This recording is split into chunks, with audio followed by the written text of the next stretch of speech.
நாளை திருவண்ணாமலை அண்ணாமலையார் கோயில் தேரோட்டம் நடைபெறும் என்று காவல்துறை தரப்பில் தெரிவிக்கப்பட்டுள்ளது. கற்பூரமேற்ற முற்றிலுமாக தடை விதிக்கப்பட்டிருக்கிறது.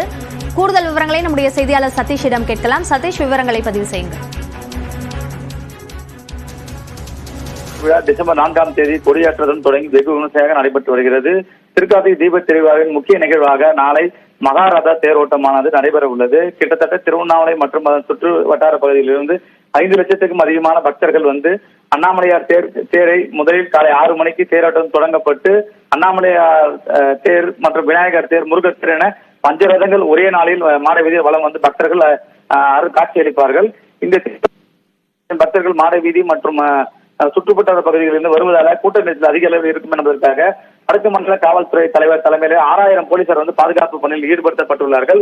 அதே போன்று குறிப்பாக கற்பூரங்கள் ஏற்ற முற்றிலும் தடை விதிக்கப்பட்டுள்ளது. மாட வீதிகளில் பக்தர்கள் அதிக இருப்பார்கள் என்றும் ராஜகோபுரம் முன்பு மாட வீதிகள் அங்கங்கு கற்பூரம் ஏற்றி பக்தர்கள் சாமி தரிசனம் செய்யும் பொழுது அது பக்தர்கள் காலில் தீக்காயம் ஏற்படும் என்பதால முற்றிலும் மாவட்ட நிர்வாகமானது மாடவீதிக்கு முழுவதிலும் கற்பூரமேற்ற தடை விதிக்கப்பட்டுள்ளது. அது மட்டுமின்றி அன்னதானங்கள் வழங்கவும் தடை விதிக்கப்பட்டுள்ளது. குறிப்பிட்ட அனுமதி பெற்ற இடங்களில் மட்டுமே மாவட்ட நிர்வாகம் சார்பாக ஆன்லைனில் பதிவு செய்யப்பட்டு அவர்களுக்கு உரிய அன்னதானத்திற்கு அனுமதி வழங்கப்பட்டுள்ளது.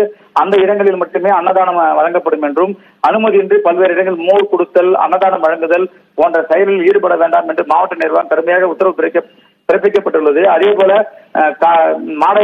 தேரோட்டத்தின் போது குற்ற நிகழ்வுகளை தடுப்பதற்காக மாடவீதி முழுவதும் பல்வேறு இடங்களில் 100க்கும் மேற்பட்ட கண்காணிப்பு கேமராக்கள் பொருத்தப்பட்டு அனைத்து பக்தர்களையும் பாதுகாப்பு பணியில் கண்காணிக்கிறது. அதே போல குற்றவாளிகளையும் கண்காணித்து அவர்களையும் கடுமையான நடவடிக்கை எடுக்கப்படும் எச்சரிக்கப்பட்டுள்ளது.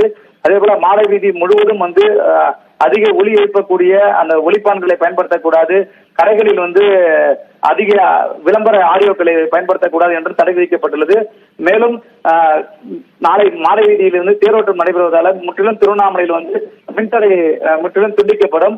ஆனால் வியாபாரிகள் தங்கள் நிறுவனங்களில் EPS inverter current return supply வராத அளவுக்கு பார்த்துக் கொள்ள வேண்டும். அப்படி ஏதாவது ஏற்பட்டால் அந்த கடை மீது கடுமையான நடவடிக்கை எடுக்கப்படும் என்றும் மாவட்ட நிர்வாகம் கடுமையான எச்சரித்துள்ளது. திருவண்ணாமலை தேரோட்டம் குறித்த கூடுதல் விவரங்களுக்கு நன்றி சதீஷ்.